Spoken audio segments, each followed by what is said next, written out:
Here, I dispute the premise that Congress was specifically concerned about any particular subject or any particular viewpoint. It wanted to close off the capability of a foreign government. But in any event, it's very hard to engage in counter-speech when you don't know because someone is secretly manipulating the platform behind the scenes.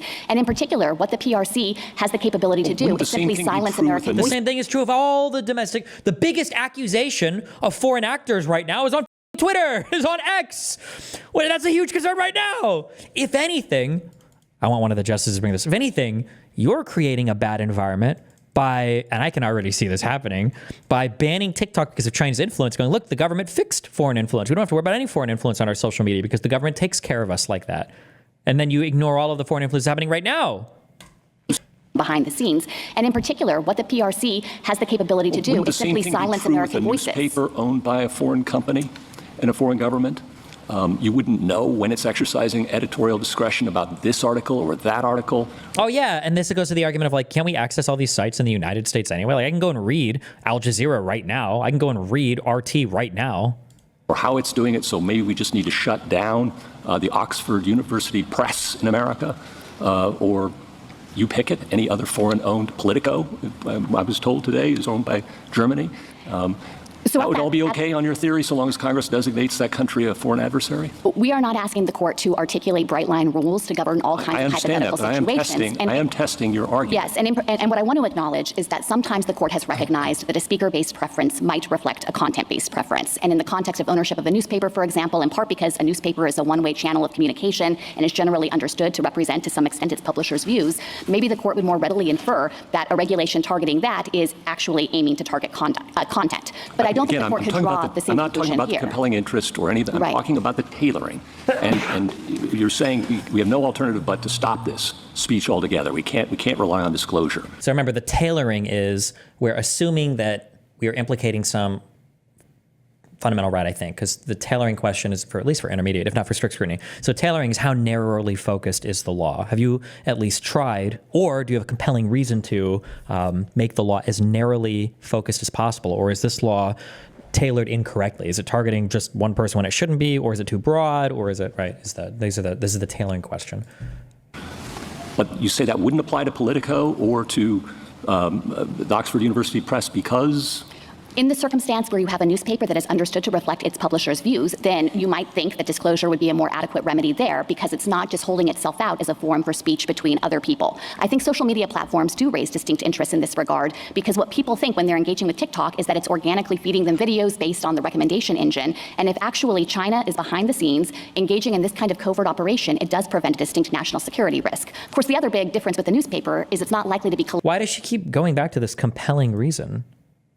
Or no, maybe it's because it's that specifically. That's why it's tailored to them. Because I feel like she keeps going back to that rather than doing the tailoring. But it does prevent a distinct national security risk. Of course, the other big difference with the newspaper is it's not likely to be collecting sensitive personal information about 170 million plus people and then having the capacity to send that back to a foreign adversary. General Prelotter. I mean, there's online accounts and everything now, right? Go ahead. I was just going to say, did I understand you to say a few minutes ago that one problem that ByteDance might be through TikTok trying to get Americans to argue with each other? That it might be just trying to foment disruption or dissent. Roberts is not funny, and if you lull ever in any joke he ever makes on chat, you get banned. Shit joke. That might very well be true, Mr. Chief Justice. And I think the point I'm trying to make is that China is a foreign adversary nation that looks for every opportunity it has to weaken the United States and to try to threaten our national security. And if it has control over this key communications channel, it's hard to predict ex ante exactly how it's going to use that as a tool to harm our interests. But we know it's going to try, first and foremost, by seeking to get the data of these American users, which would be of a piece of all of the activity the PRC has already undertaken to breach our laws, hack OPM, for example, and exfiltrate the background files and security clearances of 20 million government employees, the breach of Equifax to get sensitive financial data, Anthem to get sensitive healthcare data. We know that the PRC has a voracious appetite to get its hands on as much information about Americans as possible, and that creates a potent weapon here because the PRC could command that ByteDance comply with any request it gives to obtain that data that's in the hands of the U.S. subsidiary. Thank you. Suppose that TikTok had no connection whatsoever with any foreign government. It was owned instead by an immensely, immensely rich multinational corporation, and Congress concluded that this multinational corporation really has it in for the United States and is going to use this extremely popular platform to do everything it can to undermine the United States in all the ways in which you think that TikTok may pursue at the direction of the PRC. Would that be the same case? I think there would be a first-order question of whether the multinational corporation itself has First Amendment rights. All right, it's an American corporation. So if it were an American corporation, I think that, and Congress disagreed with the viewpoints or content the corporation would display, obviously that's a direct regulation of protected speech and it would trigger strict scrutiny. I think that's different in kind from what Congress was worried about here, which was not regulating speech as such, but instead regulating foreign adversary control. So your argument depends on the fact that what is at bottom here is not content or viewpoint moderation, but it's about corporate structure and ownership, right? Is the People's Republic of China using TikTok. That's what your argument depends on. If this were an American corporation, it'd be an entirely different thing. Exactly. And the reason we know the statute is different is because all of the same speech that's happening on TikTok could happen post-divestiture. The Act doesn't regulate that at all. So it's not saying you can't have pro-China speech, you can't have anti-American speech. It's not regulating the algorithm. TikTok, if it were able to do so, could use precisely the same algorithm to display the same content by the same users. All the Act is doing is trying to surgically remove the ability of a foreign adversary nation to get our data and to be able to exercise control over the platform. I'm sorry. I just wanted you to respond to Mr. Fisher's argument about the rights of Americans to receive information, say, from the PRC or anyone else, and that even if ByteDance did not itself have First Amendment rights, that Americans would have a First Amendment right to. Is the solicitor lady the prosecutor in this case? She's one of the litigants, so one of the two parties who are fighting each other.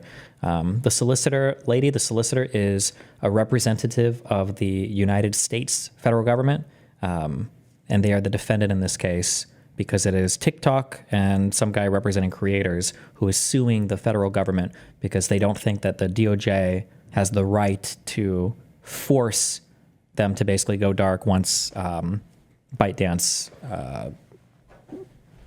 has to divest or whatever. They don't think that law is basically a good law. So it's TikTok and a guy representing creators that's suing the federal government, and then the Solicitor General is the representative of the Department of Justice, part of the federal government, who defends the U.S. federal government in front of the Supreme Court. To receive that information in the Lamont sense. Yes. So I think that Lamont reflected a principle that there can be a right of American listeners to receive information. And if Congress is directly regulating that based on disagreement with the speech that's being sent into this country, that's obviously going to trigger heightened scrutiny under the First Amendment. But here, I think the users have to be asserting a different type of interest, because what Congress was safeguarding against was not the ability of TikTok to continue to operate or the users to post content. It was focused only on foreign adversary control. And so the users would have to demonstrate that they have some unqualified First Amendment right to post on a platform that's controlled by a foreign adversary, which could use that access to then threaten our nation's security by gathering data on tens or hundreds of millions of Americans, and also use it for covert influence operations of whatever form. And I don't think there's a First Amendment right to do that. I was trying to think of whether there's a historical analog here, and this is what I came up with, and you can tell me whether it's fallacious. In the mid-20th century, we were very concerned about the Soviet Union and what the Soviet Union was doing in this country.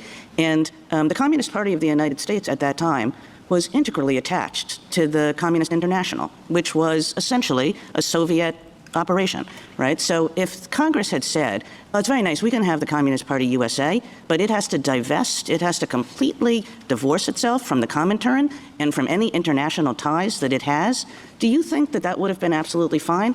And so if the answer is yes, it would have been fine, it's just like this case, or if the Well, it wouldn't be any international ties. It would be international ownership is what we're talking about more specifically. That's what this law is tailored to, right? answer is no, why is it not like this case?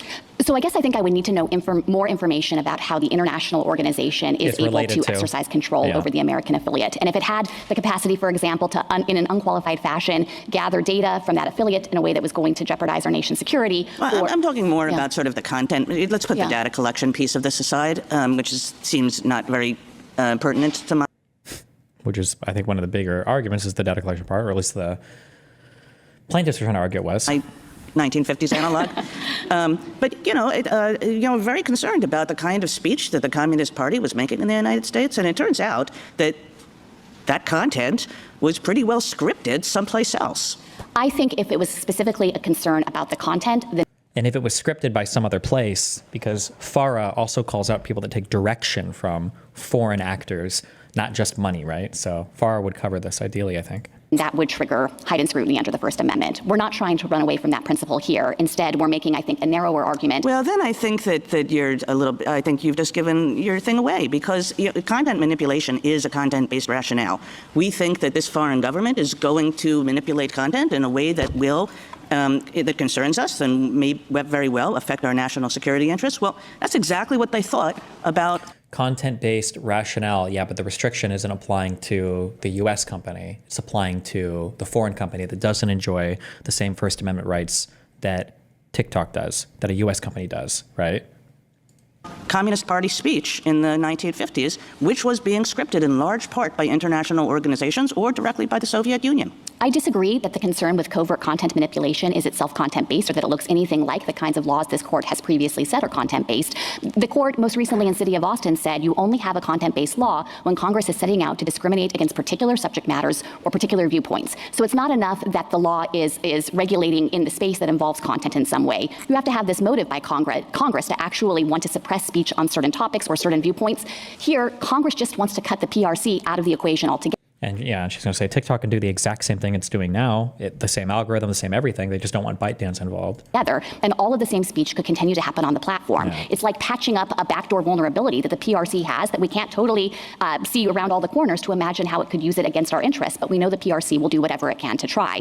And I think that is different in kind from imputing to Congress some motive to specifically get more speech on certain topics or with certain viewpoints. This law was passed by broad bipartisan majorities in both houses of Congress, and our legislators don't.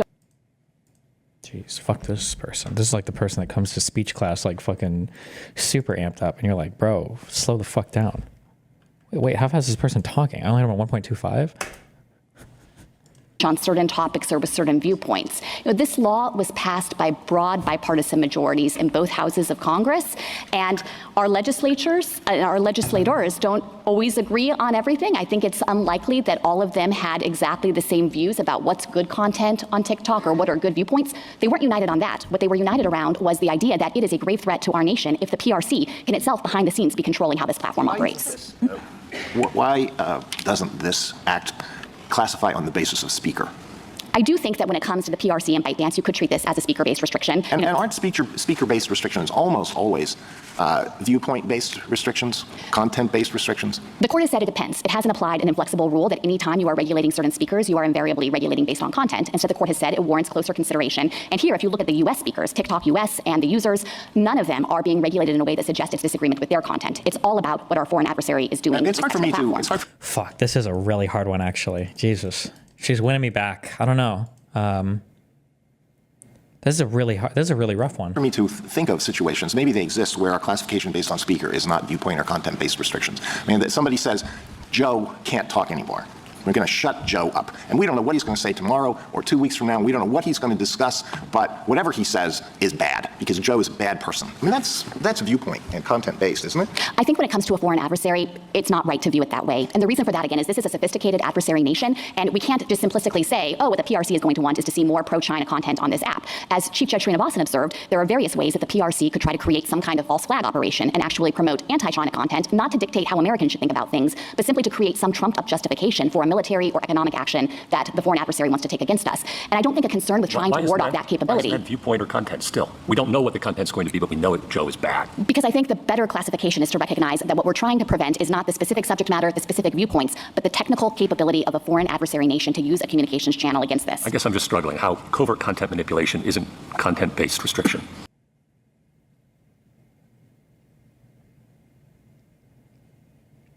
He's focused on the content. She's focused on like the contenter, the messenger. So I mean, again, because it's kind of hard to avoid the word content, and it's kind of hard to avoid the word viewpoint here, isn't it? I don't dispute that it's related to content, but I don't think it reflects Congress seeking to set out in advance what kind of speech we should have reflecting certain views on certain topics. Instead, it's about trying to close off a vulnerability that our foreign adversary nation could exploit. And I would be remiss if I didn't point out that even if you thought this was content-based, all that means is that we're in strict scrutiny. And as the D.C. Circuit recognized here, we think that this law serves compelling national security concerns that sound in some of the same arguments I'm making here. And damn, she's like, okay, fine, fuck it. Let's say it is content, motherfucker. We will do the strict scrutiny argument. Fuck you. I feel like it. Or no, I was going to say, I feel like there's no way, but I mean, I guess the D.C. Circuit already said even under a strict scrutiny analysis, they would still side with the government here, so that have a longstanding correspondence to history and tradition of trying to prevent foreign control. And then we get to the question whether there's at least less restrictive means. I get that, and whether disclosure might suffice. On the data security point, your friends on the other side make the argument that if that were the concern, Congress could ban TikTok US from sharing data with anyone, and on pains of penalties that would put people in prison and shut the company down in the future, as the government did, for example, with Arthur Andersen.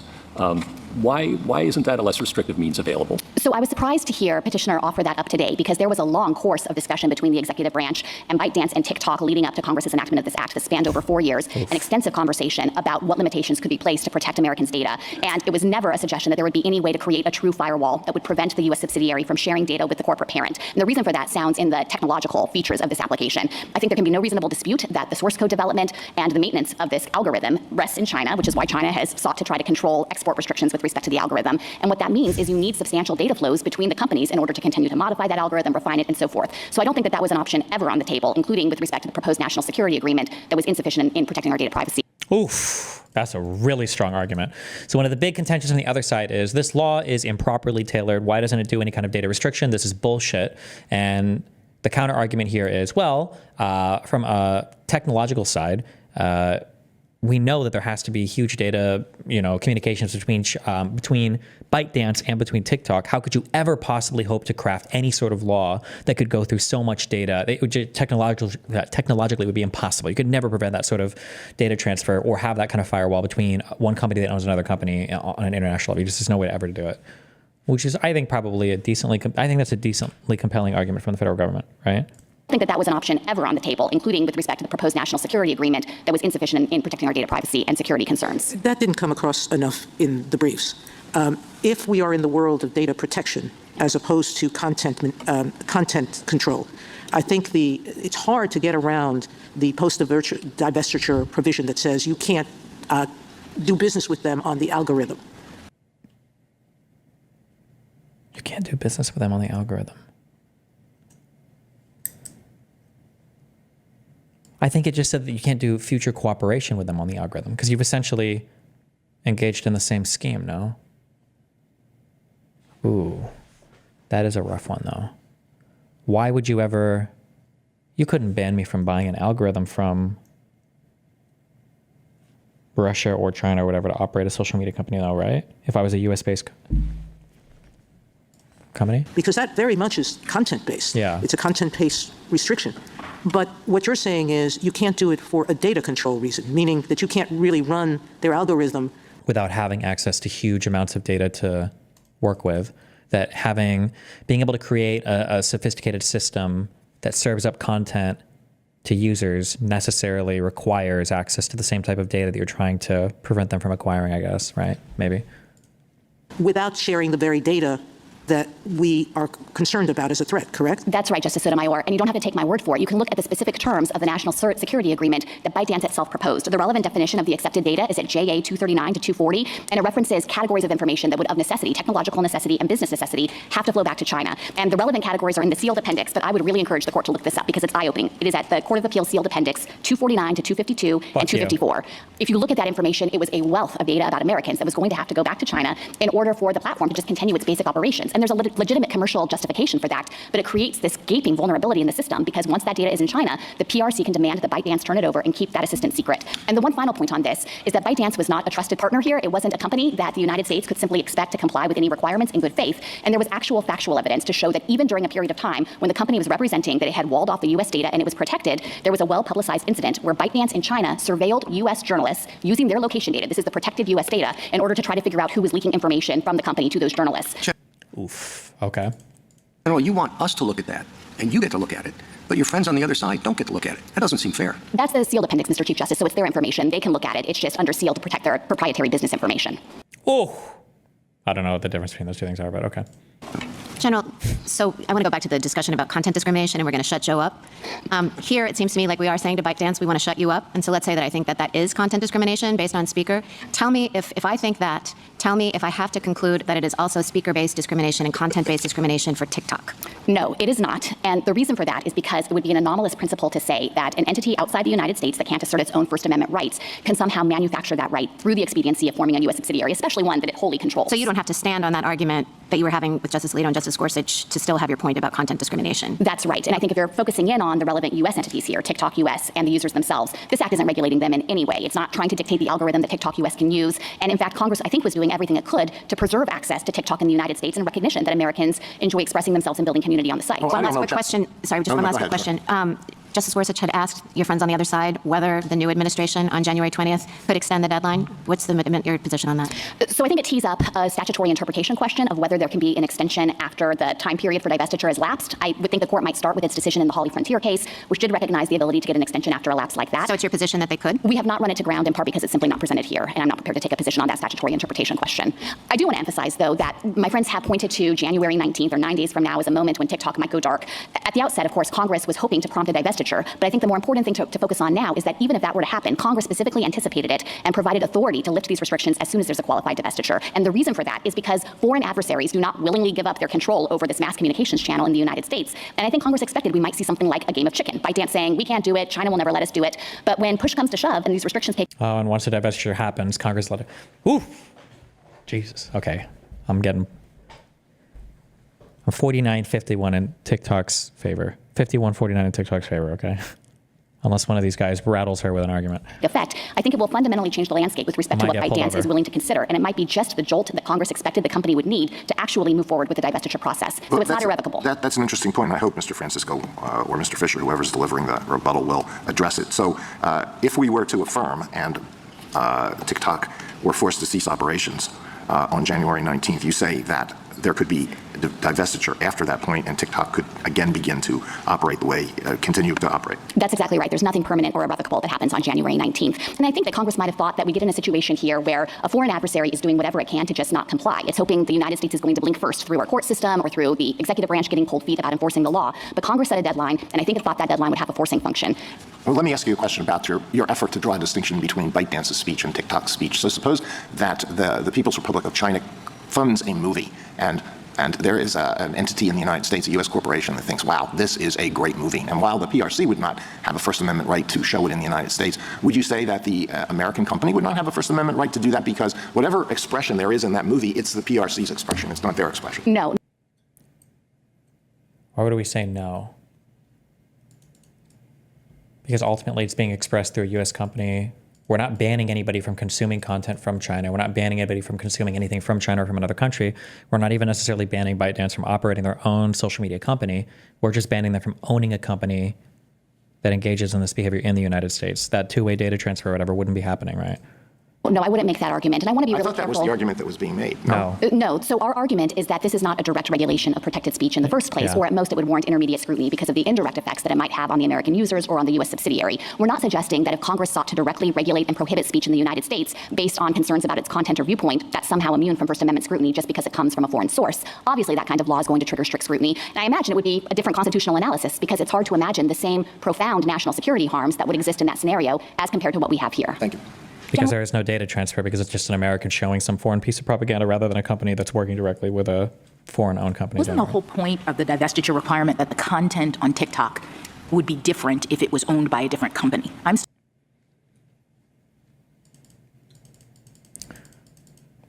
She's going to say, no, the content doesn't fucking matter. It's not about the content. They're more sophisticated than that. Oh, but it's the potential for the content to change in ways that could manipulate Americans. I'm curious how she responds to the... Still struggling with your insistence that this is content neutral versus content based when we have that kind of circumstance. The reason that I am continuing to try to hold the line on that is because there is nothing in the act that would directly dictate any different mix of content on TikTok. The U.S. subsidiary could use the same algorithm, show the same content by the same users in exactly the same order. It's not about trying to interfere with the U.S. subsidiary's exercise of editorial judgment in any relevant sense. Instead, all Congress was doing was homing in on the problems of having a foreign adversary be able to interject itself and be able to harvest the data. But your friends on the other side say that the motivation for doing that is because the foreign adversary might influence or change the content. So content matters, doesn't it? Certainly, I think that content was relevant to Congress's concern about an adversary having control over the communications channel. Ooh, that's a big admission, no?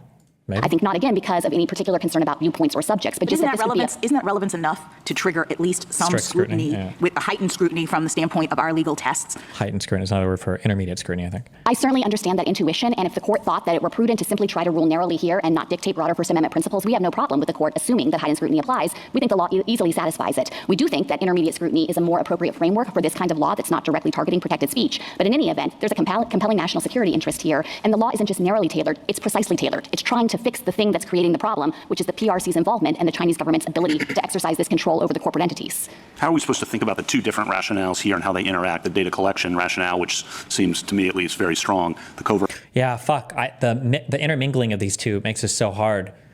Because the data collection thing is easier to understand, although the way the legislation is written doesn't seem to speak to that much. But this other thing, this content implication, it changes this significantly, I think.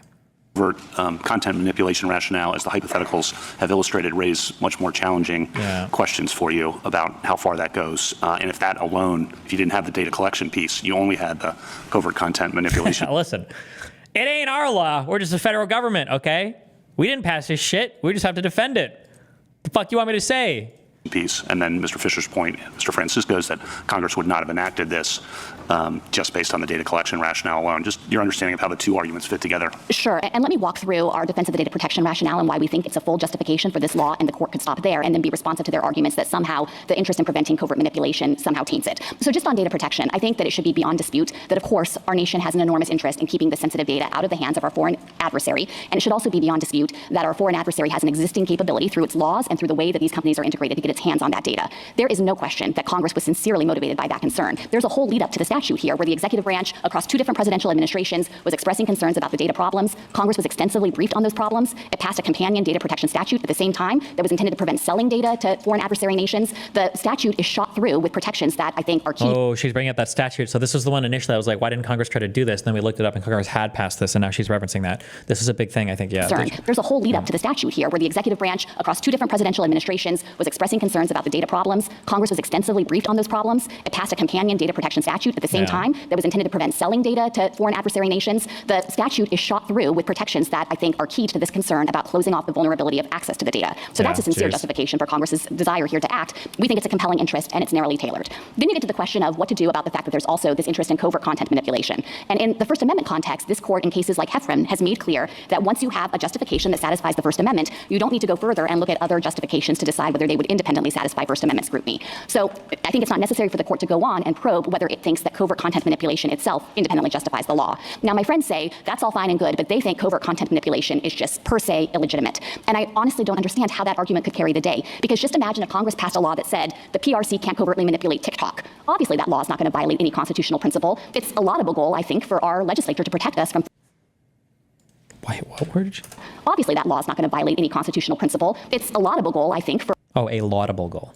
For our legislature to protect us from foreign adversary interference like that. And so there's nothing that's inherently impermissible about wanting to guard against that risk. Maybe you could say that it sweeps in too much protected speech in the way it's operationalized in the act here, but there's certainly no fundamental taint or anything akin to racial discrimination to call into question whether Congress could seek to vindicate that as one of many interests. So I guess to just kind of bring it all together, what I would say to the court is they have basically acknowledged that data protection is a compelling interest. That was Congress's real interest. It provides a sufficient basis on its own to uphold this law. The court could say just that and affirm.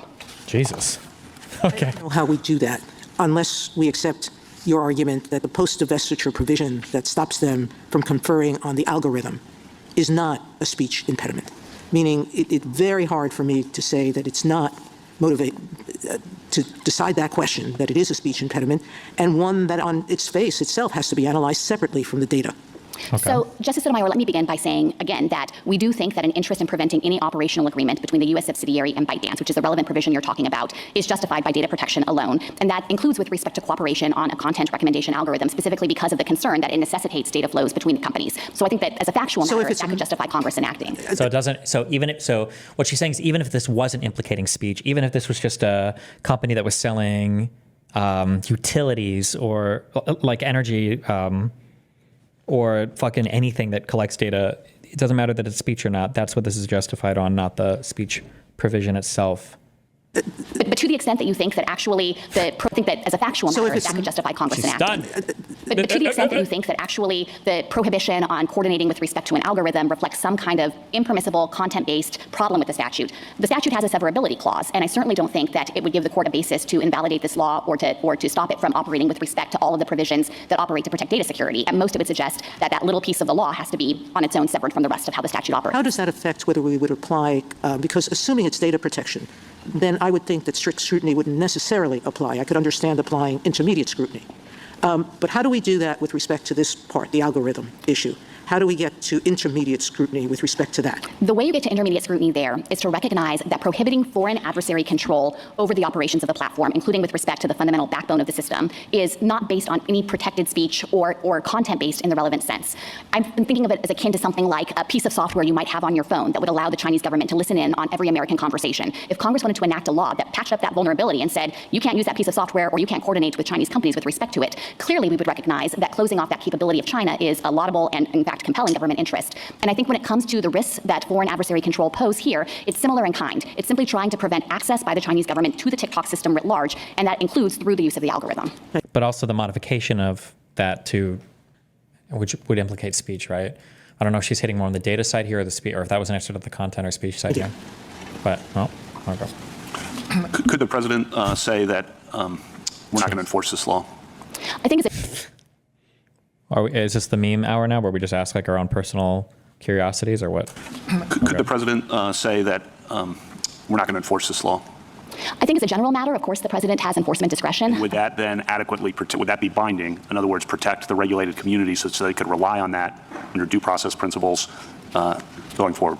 That raises a tricky question. So I think there would Then be it's a not strong. going to be adequate. Well, Right. I think there is a strong due process argument that the third-party service providers could invoke if there were enforcement action based on a period of time when the president said the law wouldn't be enforced. The kind of They're not going canonical to take case. that risk unless they have the assurance that a presidential statement of non-enforcement is, in fact, something that can be fully relied on because the risk is too severe otherwise, right? I think the due process implication is that if the president were to say, I'm not going to enforce this law, and then a company were to begin engaging in that behavior, another president couldn't just come and say, I am enforcing the law. Ah, get fucked. Boo!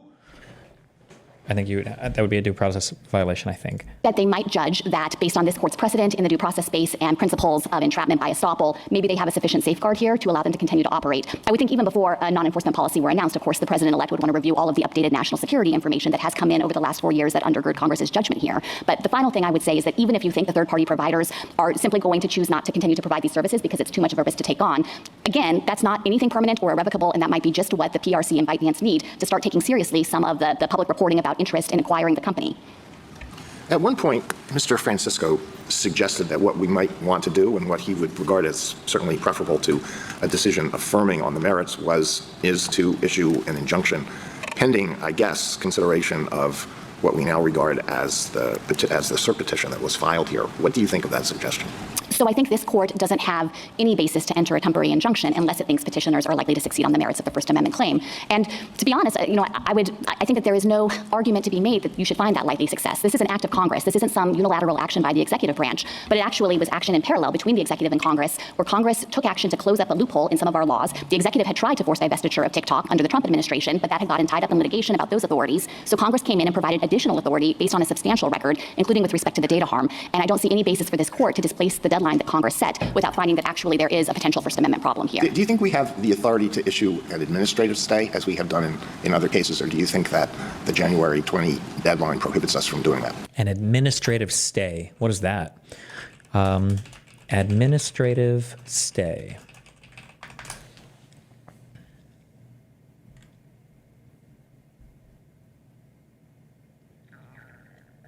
Or is that just a stay, period? Is that just a long...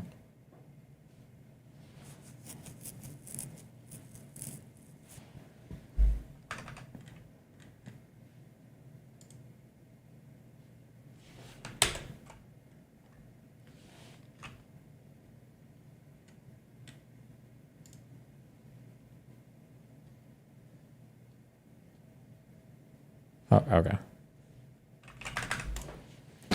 I don't think this court has a formal basis to not issue an administrative stay if it believed that that was necessary to assist in the court's own consideration of the case. And I would obviously defer to the court in whether it has a sufficient time to resolve the case. But we are here ready to submit the case today, and I think it is in the interest of Congress's work and our national security to resolve the case and allow the statute to take effect. Can I just test to see whether your recollection of what Mr. Francisco said about a warning is Let me test your memory. Jesus. consistent with mine? I did not hear him say, he can address this in rebuttal, that it would be acceptable to his client if Congress had said there has to be a stark warning on every TikTok, such as, warning, Communist China is using TikTok to manipulate your thinking and to gather potential blackmail material. Did you hear him say that that would be okay? I don't think he's made that concession, but even if he had, I don't think that would address the government's national security concerns. And one of the points here is that it's not just data privacy. So even if you could somehow put users on notice that the PRC could obtain their data and they choose to disregard that, it's not a data privacy interest, it's a national security interest. There's a distinct sovereign harm to the United States if our foreign adversary can collect this massive data set about 170 million Americans. And as Justice Kavanaugh touched on, there are a lot of teenagers using TikTok today who might ignore a warning like that and not really care, but they're going to grow up and they might become members of our military. They might become senior government officials. And for the Chinese government to have this vast trove of incredibly sensitive data about them, I think obviously exposes our nation as a whole to a risk of espionage and blackmail. Thank you. I did want to touch briefly on the questions about history and tradition here, because my friends have said several times that the Communications Act of 1934, which we think is roughly analogous to the type of restriction that Congress was seeking to enact. No one even asked her a question. Somebody turn her off. Here is justified entirely by concerns about scarcity, how you can't have sufficient bandwidth. And I, of course, recognize that scarcity is what created the need for a licensing regime in the first place. But I think it's important to clarify the historical record here that in choosing to limit foreign control of radio stations, of broadcast stations, Congress specifically cited a concern about national security. That is written into the statute. National defense was one of the listed purposes of having that kind of restriction. And so I don't think my friends can succeed in being dismissive of that concern about history and tradition and what it shows about the national security judgments that undergird this law. The one other factual point I wanted to make to be responsive to a few points that my friends have touched on relates to whether TikTok US has the ability to alter this algorithm, whether divestiture is feasible, how ByteDance has manipulated the platform in the past. With respect to the algorithm, I think we're simply talking past each other. We don't dispute that TikTok US might engage in some functions in the United States to customize the algorithm for a US audience. The thing we're worried about is happening long before that over in China, where ByteDance is developing the source code, creating the basic backbone and functioning of the system, and is then blasting out the algorithm for use by the various subsidiaries in their home country. So we're not seeking to regulate any activity that TikTok US is engaged in here. Instead, what Congress is doing is trying to close off the vulnerability of PRC access abroad. With respect to the feasibility of divestiture, my friends have said it would have been impossible to do this within 270 days. At the outset, obviously, there's no inherent impediment to divesting a social media company. We just saw Elon Musk buy X or Twitter in about 6 months from offer to completion. And even with respect to this particular company, I think my friends are not well positioned to complain about the timeline because they've been on notice since 2020 that unless they could satisfy the federal government's national security concerns, divestiture might be required. But in any event, I don't think that the court should fault Congress for trying to balance competing interests here in making sure that there was a period for compliance and trying to preserve access to the platform for Americans while taking steps to safeguard against the risk to national security. Finally, with respect to the question of whether ByteDance has taken action on the PRC's demands, there is evidence in the record that Congress consulted to demonstrate that outside of China, ByteDance has taken action to misappropriate data at the PRC's request. That included efforts to track dissidents in Hong Kong, protesters there, to track Uyghurs in China itself. We know that ByteDance has misappropriated U.S. data with respect to surveilling of U.S. journalists, and there was evidence in the record reinforcing the conclusion that ByteDance has been asked by the PRC to undertake efforts to censor content and manipulate the platform at the behest of the Chinese government. So I don't think there's a factual basis to dispute the record that Congress had before it. If the court has no further questions. Jeez, okay.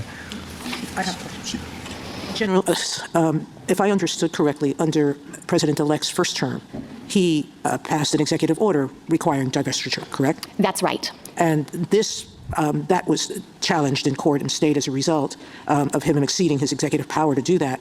But this bill followed a bipartisan investigation, correct? Yes, that's right. I am a little concerned that a suggestion that the president-elect or anyone else should not enforce the law when a law is in effect and has prohibited a certain action, that a company would choose to ignore enforcement on any assurance other than the change in that law. But putting that aside, on the 19th, if it doesn't shut down, there is a violation of law, correct? Yes. Oh. I wonder if Sotomayor is going to ask, if they violate the law on the 19th and then a new president comes in and just like makes the exception or whatever, are they cool under that, or do they still have to pay those penalties, or what will the government do? Maybe I don't know. I wonder I don't know where she's going. Let's see. And whatever the new president does doesn't change that reality for these companies. Yeah. So she wants to establish that the federal government has made these arguments before the court because she doesn't want because what she's asking is there are exceptions written into that law that say that the president of the United States could say, oh, no, actually, you know what, this is cool. We did an intra-agency investigation and it's fine. So we're actually not going to hold them liable for anything. And Sotomayor is establishing they have fucked up as of the 19th, and Trump can't come in and undo that, right? That's what she's asking. Yeah. That's right. How long is the statute of limitations in effect, assuming that they violated it that day and later continue to violate it? But how long does the statute of limitations exist for a civil violation of this sort? It would be a 5-year statute of limitations. Thank you. Ooh, so it would be a 5-year statute of limitations, meaning that a government can come in afterwards. The next president, even beyond Trump, could still get TikTok for these civil violations. Yeah. Thank you, counsel. A rebuttal? A rebuttal. 6 minutes left in this video. All right. Thank you, Mr. Chief Justice, for points, all of which go to why we think this law would fail, whether you applied intermediate scrutiny or strict scrutiny. I'd like to begin with the least restrictive alternative, simply prohibiting TikTok Incorporated from disseminating any of the sensitive user data to anyone, including ByteDance, under the threat of massive penalties. That is definitely a less restrictive alternative. Now, my friend pointed to the NSA negotiations. Well, the sensitive user data that we're talking about and that were of concern in the NSA negotiations were not the type of technical data that she's talking about. The NSA did allow certain types of non-sensitive technical data to go back and forth, but that wasn't anybody's concern. And as we say in page 23 of our briefs, they simply cut off the negotiations without ever raising those concerns. But to be clear, if that's a concern, sweep that into the ban too. Put in that non-sensitive technical data into the ban too. We'll deal with that. It's a lot better than simply being forced to shut down. So that is most definitely a less restrictive alternative that would address data security. We talked about the under-inclusiveness and Temu and Shein, the two large e-commerce sites. Justice Kagan, you might have seen Temu during the Super Bowl. It was heavily advertised. It's one of the most popular e-commerce applications in the United States. It's got 70 million users. Justice Sotomayor, you were asking what they collect. This is from Joint Appendix 3. This is the one argument I don't think I heard addressed by the solicitor, by the United States government, is why were there carve-outs for other types of businesses? I don't understand that. 339 to 343, the U.S.-China Economic and Security Commission Review Report. Shein relies on tracking and analyzing user data, draws on customer data and search history with the assistance of artificial intelligence algorithms. It requests users share their data and activity from other apps, including social media. So they apparently go into your social media apps and suck up all of the information. Because they're e-commerce apps, they take names, addresses, and credit card information. If you look at the privacy policies on their website, they collect location data. It looks like they might even collect, at some level, GPS location data. So they collect massive amounts of data. Point 3. Their mere covertness argument makes no sense for the reasons that the court explored. If mere covertness were the issue, a disclosure would make perfect sense. Yet they're not concerned about mere covertness. They're concerned, as my friend suggested, with getting Americans to argue with each other. Well, as far as I can tell, that's what news organizations do in this country every single day. That's what we call editorial content. That's what we call content itself. And so it's trained directly on the content. But even if you thought somehow that the mere covertness were the issue, that definitely could be addressed through a risk disclosure. So the data sharing ban, the risk disclosure, those are obvious, less restrictive alternatives. And had the government considered them and rejected them, we would be in a different position. But if you look at this record, those are two less restrictive alternatives that the government did not address at all. Whether you apply strict scrutiny or intermediate scrutiny, that is fatal, because under both standards, restricting speech has to be the last resort, not the first one. And when you fail to consider less restrictive alternatives, you fail under either standard. My final substantive point is we absolutely think this court has the authority to enter an administrative stay. I didn't understand my friend to disagree with that. We think that given the enormity of this decision, given the complexity of this case, it would make perfect sense for this court to enter an administrative stay. I also think you could enter a preliminary injunction. Yes, likelihood of success is one standard. Okay, administrative stay is just a stay. So a stay basically says, like, whoa, let's chill for a little bit and not have this law come into effect, and let's just wait for a little bit until we sort this shit out, give the court time to make a ruling or whatever. I don't know what the difference is between a stay versus an injunction. Stay versus injunction.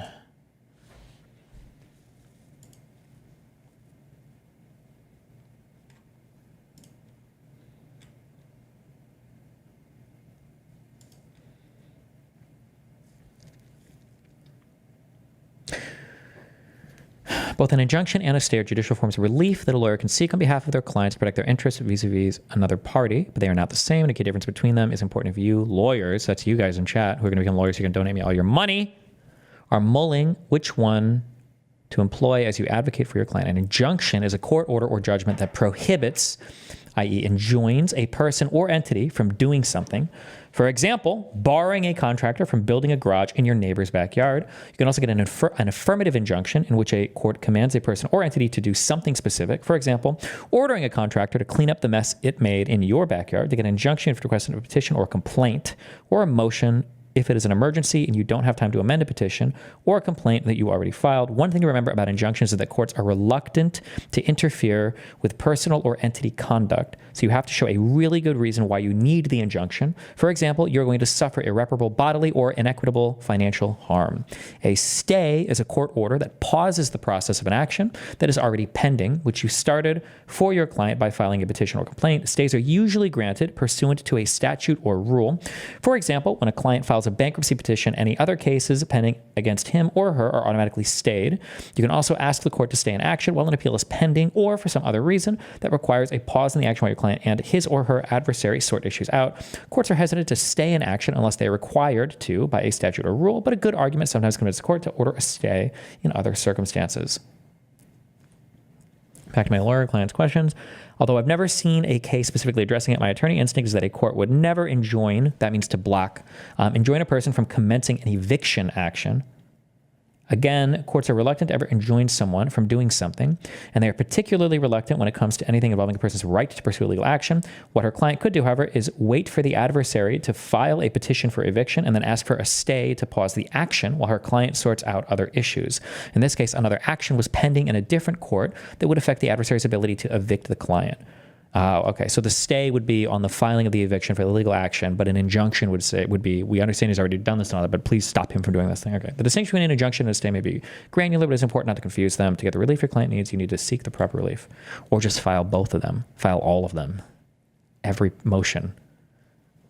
The machine gun motion. But you don't have to determine ultimate success. And as you do in other related contexts, like with respect to stays, you often make clear that you are not addressing the merits of the case. I think you could do that here.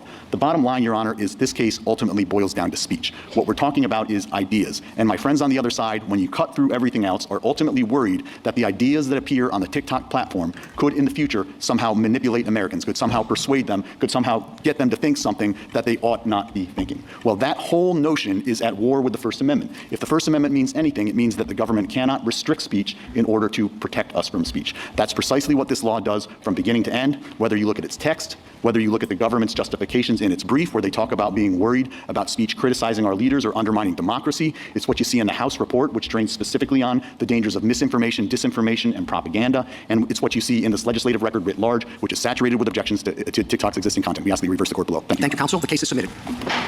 The Honorable Court is now adjourned until Monday next at 10 o'clock. Okay, so after I heard the oral arguments from the defense, or I'm sorry, from the plaintiffs, I wrote, What's up? Hi, what's up? How you doing? Curious, how do you feel about, like, you think this could be turned on, like, T-Mobile? Are they owned by a foreign company? Yeah, they're a German-owned company. Is it a German adversary? Germany's not our adversary, though, no? Are we at war with China? No, but they're designated as a foreign adversary. I mean, Germany's done spying on the U.S., I guess, right? Is it like literally just if, for instance, coming into the new administration, if Trump just decides they don't like a specific country, that any of the people law is, I think the law has to be foreign adversary controlled company. So it's right now, those are designated as China, Iran, North Korea, and Russia. Interesting. Who creates this list? I think it has to be updated by congressional statute. So Congress has to pass a law or something changing it.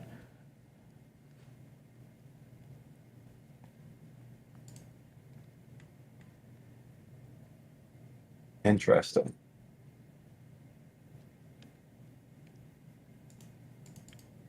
Don't forget Venezuela and Cuba. Oh, I didn't see that.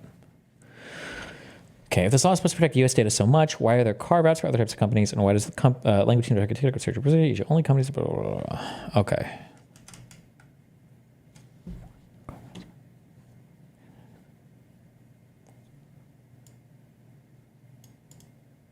It does feel like a pretty narrowly focused law on just TikTok.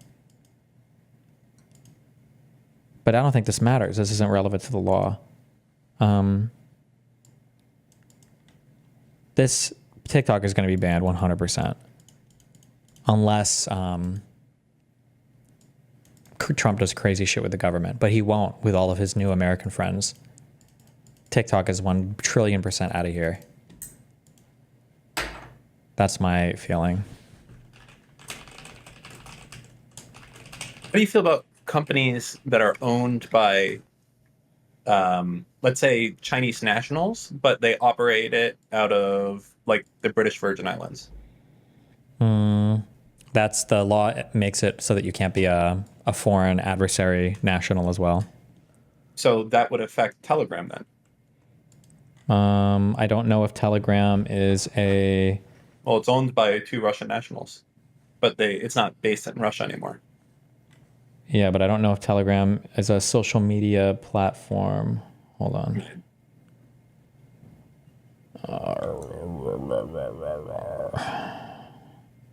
It has to permit a user to create an account or profile to generate, share, and view text, images, videos, real-time communications, or similar content.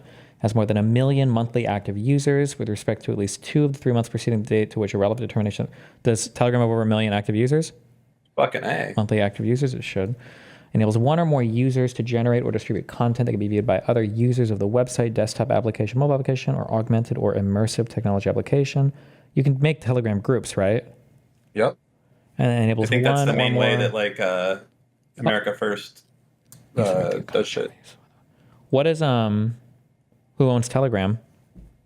Well, it's just two Russian dudes, but I think they hate Russia, but they're still Russian national citizens. Oh, then this would probably impact them as well. Another one is like VK.com, which is like a pretty. I mean, I don't know if that's like really used that big, but Yandex is another fucking huge ass one. I know that they have some APIs that like American developers use that would definitely fall under it. Sure. Yeah, I mean, assuming these are all owned by people that are part of those foreign adversaries, then possibly, yeah. So what does it take to get put on this foreign adversary list? I don't know. They passed the law for that. I assume it's something that Trump can't just be like, you know what, South Korea, foreign adversary. I think it has to be by congressional statute because I saw it written in the U.S. code. So I think it has to be like Congress has to pass law, I think. It doesn't really make sense because there's only 6 things in here. Like Yemen's not in here. Like Somalia is not in here. Like I imagine these are also enemy of the United States, U.S. adversary. I would think so. Yeah, you don't think so? Aren't they like fucking hijacking our ships that much? Don't they literally hijack American ships? I think they're not. Well, they're not our fucking ally. There's a difference between Somalian nationals, or citizens of Somalia hijacking our ships versus like it being done by the government, right? So no, I think that non-state actors or like terrorists are going to be treated a lot differently than. Okay, well, like Syria is not on the list. Who are some other places that probably do not love us that much? Belarus is not on the list. What do you think? Are we do we have good relationships with the I don't know if Democratic having Republic good or of bad Congo? relationships is the same as it being an adversary, but I'm not sure. I don't know. I don't even know what I have no idea. I don't know how any of these are going to determine. I have no idea.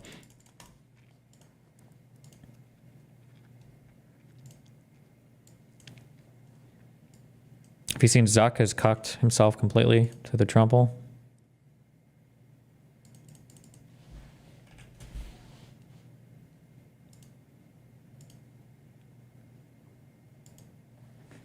What, more than last night? What's he done now? I haven't watched it yet because I don't have time today, but there's apparently, he did a whole Joe Rogan episode. Oh boy. Another? Jesus, fuck, why? They're all making the rounds, dude. They're all coming to bow and kiss the ring and be part of the conservative circuit. Damn. When's Dan Clancy going to go and meet with Trump? That's what I want to know. True.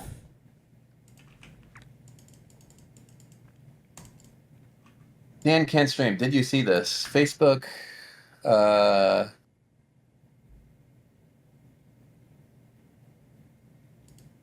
under Meta's relaxed hate speech rules, users can now post, "I'm a proud racist," or, oh my Jesus. Wow. Okay. Well,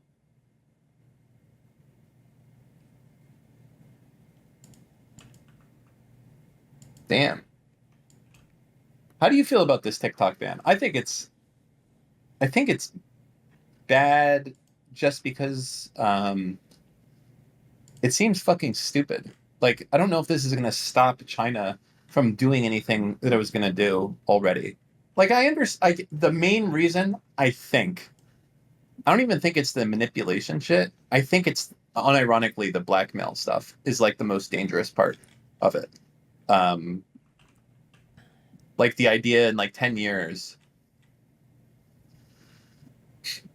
they could go and be like, hey, remember when you searched for this? Yeah, we remember. You're spying for us now. Yeah.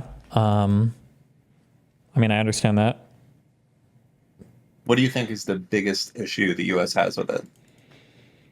Like, I mean, probably that's the one that the Solicitor General like outlined, is the idea of blackmailing citizens for stuff like that. Yeah. But I mean, as a matter of law, I think it's probably a fair ban. I think that there's a lot of issues with domestic companies being able to do this too, though, right?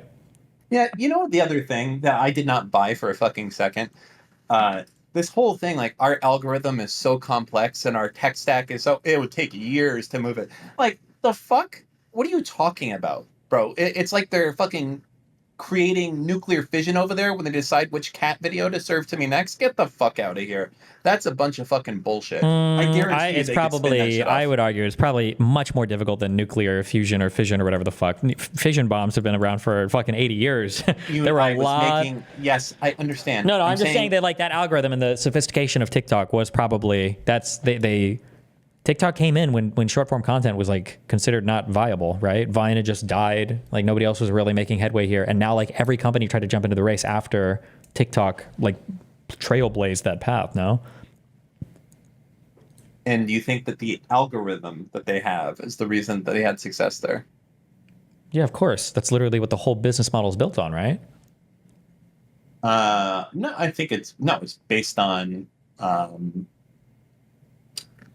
getting views for your shit, right? So for content creators, making money, pushing out shit, people go wherever there's money, wherever views there's for your users. shit, but how do you get views? How do you serve videos to each person, right? It has to do with how it's algorithmically determined, right? Yes, I understand this. I just don't buy into that. It would take multiple years to move this over from X to Y. It's fucking stupid. What do you mean to move what? To move They it over? said it would take years to spin out this company to be its own thing from China's ByteDance, whatever they have. Well, no, I'm sure they could spin it out immediately. Well, not immediately. Yeah, they sorry. could. It would take time, but I mean, like, there's no guarantee that, I don't know what the structure of the company is, but there's no guarantee that ByteDance would allow them to keep the same algorithm and everything, right? I mean, that's fine. Like, if they want to bitch, like, oh, well, we don't want to spin it out because it's too cool. We want to make it shit. Like, okay, that's fine. Well, I'm saying that if they had to go and restart the company without whatever stuff ByteDance owned, like if TikTok closed and reopened, then I don't think they would. No, I don't buy into that anyway either. So you're saying that it would be very difficult for them to release it with as is, because they're like, oh, we can't. The algorithm's too good. We'd have to do something else. Fine, do a shittier algorithm and have someone fucking pay less for it. That's all, right? Yeah, like, sure, but then TikTok would probably collapse and it would just be completely eaten by Instagram. Well, then sounds like you should include a slightly better algorithm than that. Well, yeah, but they did, but now ByteDance is going to shut it down, right?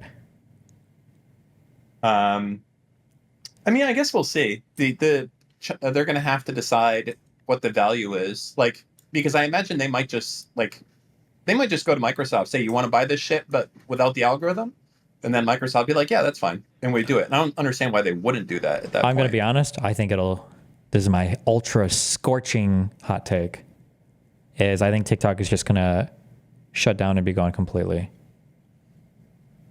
No rebranding or anything. No, I don't think so. I think that they'll probably make it. I mean, I would imagine they'll make a deal to sell it and then just be like, make your own algorithm. Why though? If you're Let's say saying that that they value that algorithm that much, first off, I don't believe they do. Well, if you're China, why the fuck would you want the U.S. to benefit from that? Why would you want to give that to a U.S. company? Because it's natural that just something else will take over. Like, I mean, again, yeah, but why would you want to help them? Why wouldn't you just say, fuck it, well, and you're shut it getting down? paid versus losing money. Do you Money think is still China important. needs the money of a sale of TikTok?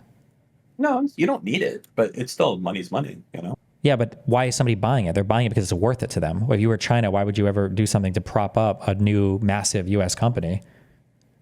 I feel like it's going to come naturally. Like essentially, if TikTok leaves, that probably means was it YouTube Shorts or Snapchat is most beneficial in that spot? Yeah, we'll they'll just take over. pick it up, right? Yeah.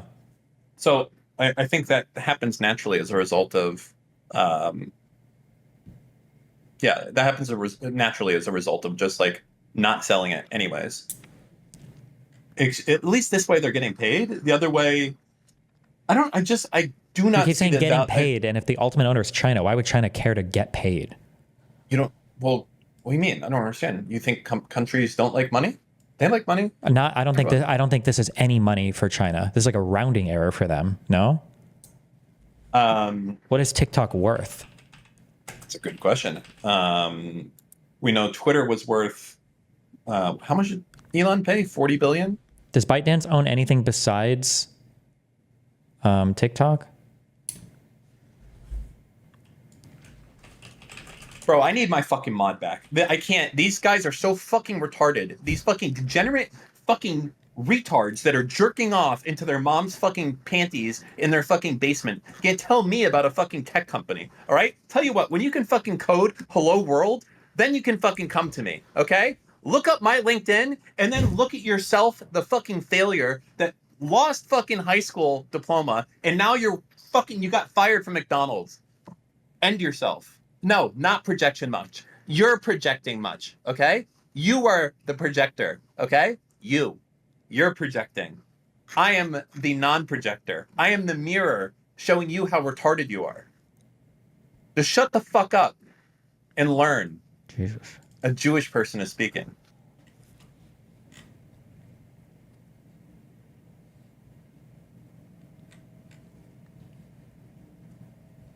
Anyways. Well, what else do they have besides TikTok? Have we apparently a figured bunch that of out? shit. But it's companies and shit I don't recognize. So yeah, I don't know. I think it's going to be gone. You really think they won't sell it? That's crazy. I mean, I listen. I would say I would take a bet with you if this ban goes through that they will sell it, probably with no algorithm. If I had to guess, if you think it's that important, then they'll just fucking be like, you want all the users and the fucking domain and all this other shit? Here you go. But we're taking this version. Then, like, that would be my assumption. I don't believe it at all that the quote unquote algorithm is that fucking crazy. I'm not saying it's not good. I just don't think it's like, yeah, this is the $1 billion algorithm we've decided. It's like You're saying you make it seem like it's so trivial when TikTok isn't TikTok the single largest social media app in the world? Like this might be an industry that does more revenue than like fucking like the U.S. Department of Defense or something. Like this is like you're acting like like it's just like an algorithm, LOL. No, but like no, it is it is is probably just one like of the an most algorithm. expensive, like highest revenue generating, attention generating things potentially in the history of the planet. Like I understand the algorithm is important, but I do not think it's everything in all-encompassing. I think it There's literally is marketing, everything. There's existing established user bases. Yeah, that all's nice there's too, an but that was influx all of built. new content. There's maintaining partner structure. Like All of any this of these is- things could have the company And fail. anybody right? can do every single one of those things that you mentioned. Everybody can do any of those things, but the algorithm is the thing that sets TikTok apart from everything else. I don't believe that if you're using YouTube Shorts, that if you had a blind experience and you browsed both things, I don't think that the experience would be that much different for you. I think it'd be just as good.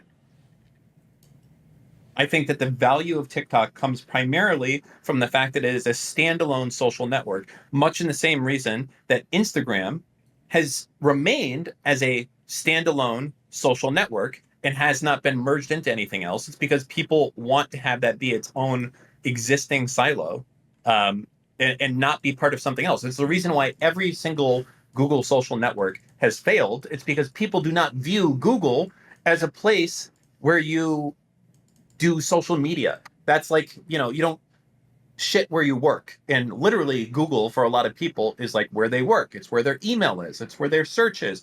I'm not here to make friends. I'm here to use this as a utility.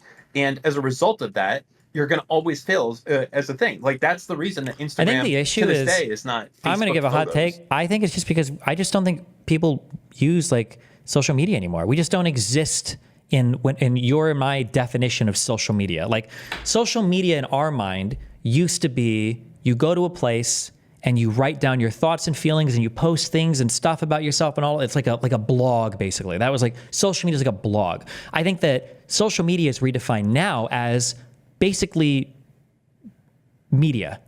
So pictures and videos and stuff. And I think this is what drives social media these days. So when Google's social media stuff failed, it's because they were trying to recreate blogs and stuff. But what people just want is they want to be able to post like a picture with a caption. I think that's why like things like Instagram are so popular. And so they want media and they want to be able to chat with people. I think that's the only two things people want from a social media platform. We don't need like walls anymore or blogs or anything like that. Yeah, like consumption based. Yeah. But like, for instance, even looking at something like Reddit, which I think it's still mostly open source at this point, right? Like, I don't think that Reddit does a bad job at being Reddit. I think when you go on there, you can browse for a while and spend a lot of time. I think I probably spend more time on Reddit than I do any other social network. And YouTube Shorts exist. I'm on YouTube. I do not find myself falling down the YouTube Shorts pipeline. Isn't that evidence that YouTube Shorts is kind of not that great then? Well, I'm not falling down the TikTok pipeline either. How often do you browse TikTok? Rarely. Never. Well, then how could you ever fall down that pipeline? Because I have, and I just don't find it compelling enough to be on there. Okay. You're obviously a unique case though, right? I don't think so. Okay, well, you're literally, what do you mean you don't think so when TikTok is the largest social media app in the world? I think that it's network effects of the people that I know never talk about TikTok. You are not on TikTok, like talking about it, right? You're banned. People I know aren't on it. So there's no... Number one, Stephen Bonell II is there. But number two, TikTok is not like a social media app that you like hang out on, like you chatting with people as much. I think it's like consuming video content, right? And creating video content and following people that you do and interacting with other people on there. Like, it's basically the same thing as YouTube and for a lot of cases. Like, people have TikTok profiles on the web even. You don't need to use the mobile app. You can still do that. Like, I would be surprised if like more than 2% of TikTok's like data consumption or whatever was on a desktop. No, I'm not. I'm just saying that you're asking me why it's not successful on me, and it's because everyone that I know, for the most part, that chooses not to interact with it in a meaningful way. Sure. So I would say that the value of TikTok is not just the algorithm. It doesn't matter how well it serves me fucking shit if my particular social group isn't represented well on the platform, right? They haven't reached out and pushed to get my creators that I care about exclusively releasing content on that. So I don't go there. But yeah, but then you're going to be like in a niche like category, right? I mean, the same category you are. You're not using it either. I'm also probably pretty niche though, right? I guess. I don't think I'm representative of an average consumer much at all. But I don't consume hardly any content other than my house clips. Sure, House Clips is a great example. Like, I like House. I watch that shit. It's fantastic. I don't know why we're so focused on China controlling the narrative compared to the surveillance capabilities. It's what's in the background of the videos that matters. They likely track and monitor license plate locations, etc. Thank you, Alexander Silva. I don't even know if that's fucking true. Like, that. There's so much that we give up willingly that you can just get without going through all that bullshit. Yeah, I don't know. Okay. Well, I need to do a bunch of shit tonight because I fly out tomorrow night, so I'm trying to stream tomorrow. Any other final thoughts for us? Everyone in chat, I hate you. Damn. That's it? What are you back? Fuck, I actually don't know.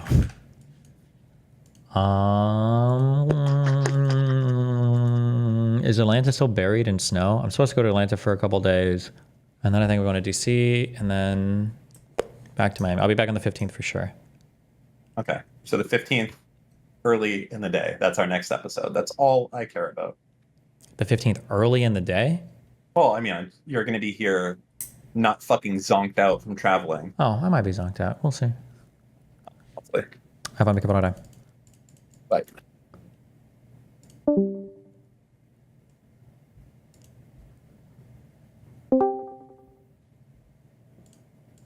Hey, buddy. You got 2 seconds. What's up? No, 2 seconds is all I need. Can I run through what I'm looking at getting for my camera and lenses? Fuck, go for it. Yeah. Okay, so let me pull up the thing real quick. Give me 2 seconds. I think it's the Sony A6700. Okay. Is what the camera. So I'm doing this all through crowdfunding. So I'm trying to not like go too fucking ham and all that. Okay. So that was one that I could get away with and not have to. Is the 6700 like significantly better than the 6100? I don't know. I would ask you for that information. I feel like the 6100 is like the standard, like, I want like a mirrorless DSLR that's like really good quality, but like it's the cheapest possible. And I feel like that 6100 would get recommended a lot. But maybe there's a reason why people don't, or, you know. Okay. Well, then let me find the document I have with the, sorry, I did this last second. There we go. All right, got it. Okay. And then the lenses I'm looking at are, let's see. So for the two side angle lenses, I'm looking at a Sigma 30mm f1.4 DC DN. I don't know what that means, but okay. I don't know if you do. Is that an expensive lens? Is that like a $500 lens, or what is that? That one is $339. Okay. And then for the wide angle is a Sony E11mm f/1.8. What was the millimeter? And that 11mm. Okay. The APS-C is the sensor, I think, in the Sony cameras. I think in the A6100, and I think they have a crop factor of 1.6. So if you have a 10 millimeter lens, then the zoom on it is going to look like a 16 millimeter lens. That's still like pretty wide, I guess. If you can, one thing that is nice is if you have like a camera stored near you, you could just like rent some cameras and lenses for way cheaper, and then like try them out a couple times and just see what looks good in terms of like balancing everything. That would probably be a lot safer than buying like $1,000 worth of glass and seeing how that works and then being fucked. Okay. Also, when you're getting like Sigma lenses and shit, this is like the highest quality glass you can get for, I don't know if you need that for like any 6100 or any 6000 or whatever, but. Okay, so rent and test it out, see how it is. Yeah. You also, I don't know like what the size of the lens is, but once you get low enough in millimeters, I don't know what it's called, but you run into very weird things on the side. I don't think it's anamorphic. I forget what it's called, but there's a name for stuff that will happen on the edges that I don't know. I don't know if 11 millimeters is low enough for that. Somebody says Boeing. Maybe that's it, but yeah. Like a semi-fisheye kind of thing going on. Something weird. Okay. And then the other thing is lighting. So like I have two setups. I'm primarily worried about my office. So for my office, I'm using like the corner, and I'm going to set up like a Bill Maher kind of situation with like two chairs and a table in between. So it's small, right? I think measured out, it'll be like an 8x8 space. Okay. So I'm trying to think of what kind of lighting I can use, because I can't do like the Bridges studio setup. That's too much in such a small space. So I don't know if you have any recommendations on, I assume I need the over the top light and the two side lights. You could literally just, my guess is you could probably just do like like one from the left and one from the right and probably be okay. Okay. LED lights, podcast, Would like a Amazon. I don't know if this is a thing, but like a reflective thing to like put on the ceiling that would just put a little bit of the light that's going straight, like reflect it down. What color are your ceilings? Off-white. That's probably fine. You don't need a reflector. Okay.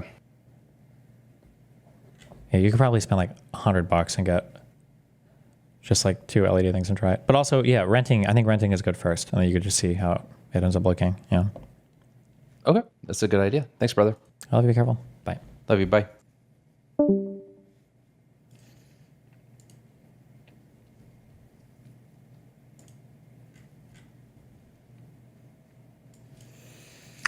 All right.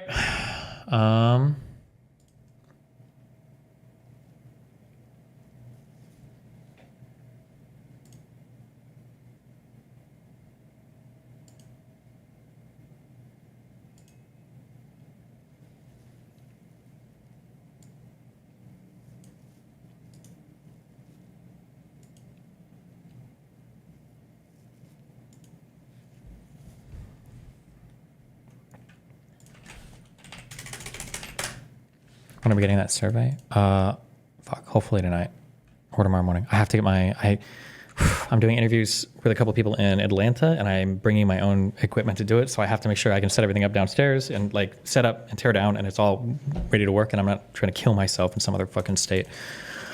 Or,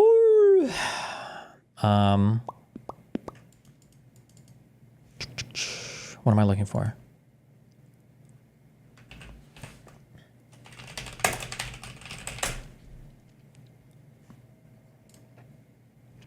Okay, I will host Bridges podcast. I think we have the Dr. K video going live tonight.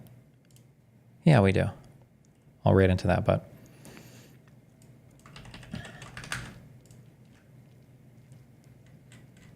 I love you. It's been fun. I'll see you hopefully tomorrow. Be careful.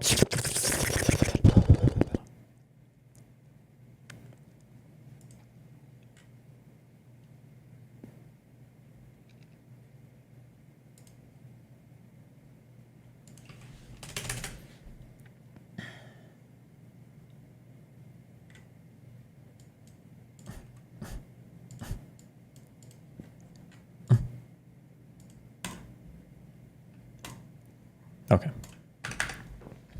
Toodaloo.